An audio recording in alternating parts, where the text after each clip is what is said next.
Nasukol ng mga operatiba ng Cebu City PNP ang isang street-level individual sa ikinasang bypass operation na nagresulta sa pagkakasamsam ng tinatayang 100,000 pisong halaga ng hinihinalang shabu. Tinutukan niya ni Patrolwoman Annalyn Canoog.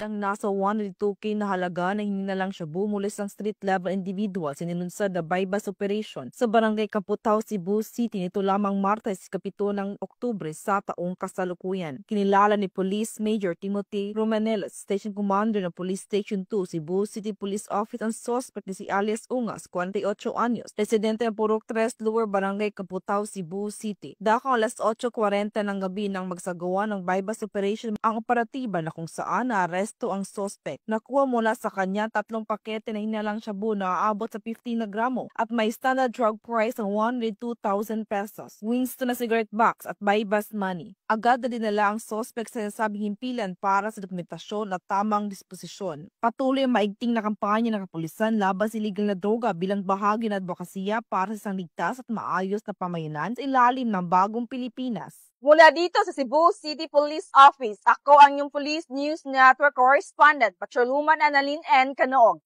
Alagad ng batas, tagataguyod ng balitang pulis.